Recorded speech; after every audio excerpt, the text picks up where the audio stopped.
ఉత్తరాఖండ్ జానపద కథ. గొర్రెల కాపరి అదృష్టం. ఒకానొకప్పుడు ఒకానొక మారుమూల గ్రామంలో భక్తుడైన ఒక బ్రాహ్మణుడు ఉండేవాడు. ప్రతి మంగళ శుక్రవారాల్లో ఆయన తన ఇంటి ఆవరణలో పురాణ కాలక్షేపం చేసేవాడు. పురాణ కాలక్షేపం వినడానికి వచ్చే గ్రామ ప్రజలు విన్న తర్వాత తమకు తోచినది బ్రాహ్మణుడి పక్కనే ఉన్న వెండి పళ్ళెంలో భక్తితో వేసి వెళ్ళేవారు. దాంతో ఆయన జీవనం సాగించేవాడు. రోజులు గడిచే కొద్దీ బ్రాహ్మణుడిలో తన పాండిత్యం పట్ల, పవిత్రత పట్ల అహంకారం పెరగసాగింది. గ్రామస్తులందరిలోకి తాను అధికుణ్ణన్న భావం ఏర్పడసాగింది. దాంతో ప్రజలతో కటువుగా ప్రవర్తించసాగాడు. వెండి పళ్ళెంలో కాసులు వేయకుండా వెళ్లేవారిని చూసి మందలించేవాడు. పురాణ కాలక్షేపం వినడానికి వచ్చిన ప్రజలు చెల్లించిన డబ్బులు కొన్నాళ్లకు ఆయన తీర్థయాత్రకు వెళ్లి రావడానికి సరిపడా పోగయ్యాయి. దానిని చూసి ఆయన ఎంతగానో సంబరపడి ఒకనాడు ఉపన్యాసం పూర్తి చేశాక, మీలో హరిద్వార్ను గురించి విన్న వాళ్ళు ఎంతమంది ఉన్నారో నాకు తెలియదు. అది ఈ భూమండలంలోని పవిత్ర తీర్థాలలోకెల్లా పవిత్రమైనది. నేను హరిద్వార్ యాత్రకు వెడుతున్నాను. యాత్ర నుంచి తిరిగి వచ్చాక పురాణ కాలక్షేపం ప్రారంభిస్తాను అన్నాడు. కాలక్షేపం వినడానికి వచ్చిన ప్రజలు ఒకరొకరుగా వెళ్ళిపోసాగారు. కొందరు వెళ్లే ముందు బ్రాహ్మణుడి పాదాల ముందు సాష్టాంగపడి మొక్కి ఆయన నుంచి ఆశీస్సులు పొంది మరీ వెళ్లారు. ఆఖరుగా ఒక యువకుడు చేతులు జోడించి బ్రాహ్మణుడి ఎదుటికి వచ్చాడు. బ్రాహ్మణుడు ఆ యువకుణ్ణి గుర్తుపట్టి, ఏరా కల్హణ, ఏం కావాలి అని అడిగాడు. స్వామి, నేను మీతో పాటు మీరు వెళుతున్న పవిత్రమైన హరిద్వార్ యాత్రకు రావచ్చా అని అడిగాడు. ఒక గొర్రెల కాపరి ఉన్నట్టుండి భక్తుడైపోవడం బ్రాహ్మణుడికి విస్మయం కలిగించింది. హరిద్వారు పక్కనే ఏదో కూతవేటు దూరంలో ఉందనుకుంటున్నావా? చాలా దూరం వెళ్ళాలి.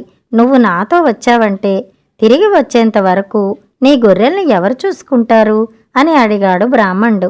అదేం సమస్య కాదు స్వామి, అవి తమంతట మేసేసి సాయంకాలానికి కొట్టానికి తిరిగి రాగలవు అన్నాడు గొర్రెల కాపరి. అలాగా, నువ్వు నాతో రావడం సంతోషమే. రేపు తెల్లవారుజామునే ప్రయాణం. అన్నీ సిద్ధం చేసుకో అన్నాడు బ్రాహ్మణుడు గొప్ప ఉపకారం చేస్తున్నట్టు. దారి పొడవున బ్రాహ్మణుడు హరిద్వార్ పవిత్రతను గురించి, అలాంటి పవిత్ర క్షేత్రాన్ని సందర్శించడం అందరికీ సాధ్యం కాదని, పుణ్యాత్ములకే ఆ భాగ్యం కలుగుతుందని చెబుతూ వచ్చాడు. అదంతా విన్న కల్హణుడు మౌనంగా ఊరుకున్నాడే తప్ప బ్రాహ్మణుడిలా మాటిమాటికి భగవన్నామాన్ని భక్తితో స్మరించలేకపోయాడు.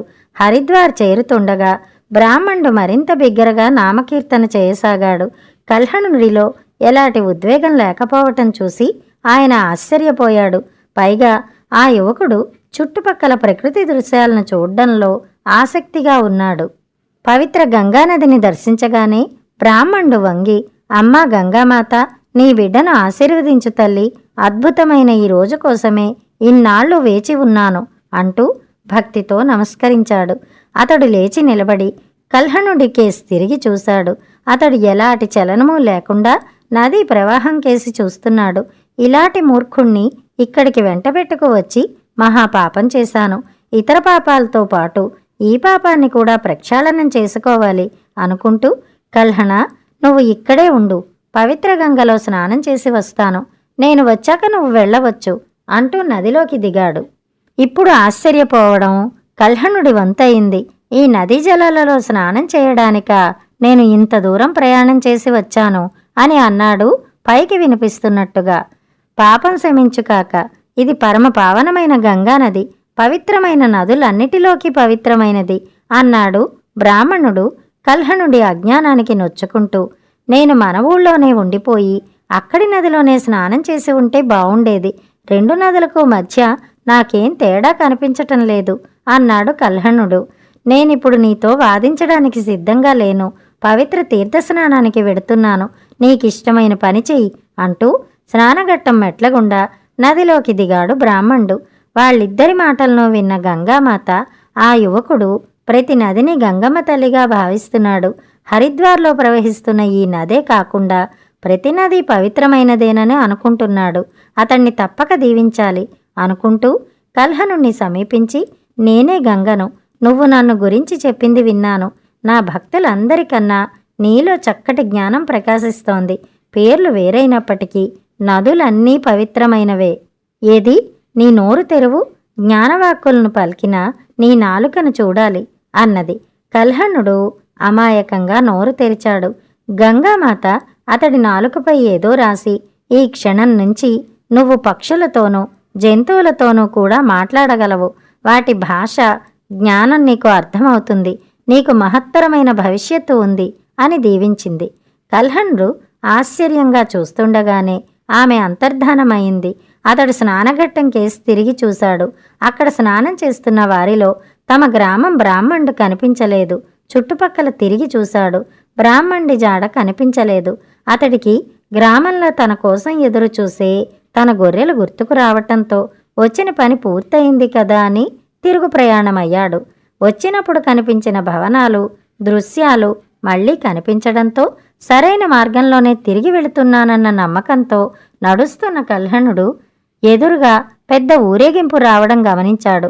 ఊరేగింపుకు ముందు అలంకరించబడిన ఒక ఏనుగు తొండంతో పూలమాలను పట్టుకుని వస్తున్నది. దానిని చూడగానే కల్హణుడు దారి ఇవ్వడానికి పక్కకు తప్పుకుని పక్కనున్న పెద్ద మనిషిని ఏమిటా ఊరేగింపు అని అడిగాడు. ఆ ప్రాంతాన్నేలే రాజు హఠాత్తుగా మరణించాడని, రాజుకు సంతానం లేనందువల్ల పట్టపుటేనుగు మాల వేసిన వారే రాజు కావటం అక్కడి సంప్రదాయమని, అందుకే ఆ ఊరేగింపు అని ఆ పక్కనున్న మనిషి వివరించాడు. ఏనుగు కల్హణుణ్ణి సమీపించగానే నిలబడి తొండమెత్తి గట్టిగా ఘీంకరించి పూలదండన అతడి మెడలో వేసింది. ప్రజల కరతాళ ధ్వనుల మధ్య ఏనుగు కల్హణుణ్ణి తొండంతో పైకెత్తి తన వీపుపై కూర్చోపెట్టుకున్నది. మహారాజుకు జై, మహారాజుకు జై అంటూ ప్రజలు నినాదాలు చేశారు. మేళతాళాలతో ఊరేగింపు ముందుకు సాగింది. రాజమార్గానికి ఇరువైపులా బారులు తీరి నిలబడ్డ ప్రజల్లో గంగా స్నానం ముగించి వచ్చిన కల్హణుడి గ్రామం బ్రాహ్మణుడు కూడా ఉన్నాడు. ఆయన కల్హణుణ్ణి వెంటనే గుర్తుపట్టలేకపోయాడు. గుర్తుపట్టాక, ఆహా, నిన్న మొన్నటి వరకు గొర్రెల కాపరి, ఈరోజు కల్హణ మహారాజు, ఏమి అదృష్టం అంటూ ఆశ్చర్యపోయాడు. కథ సమాప్తం.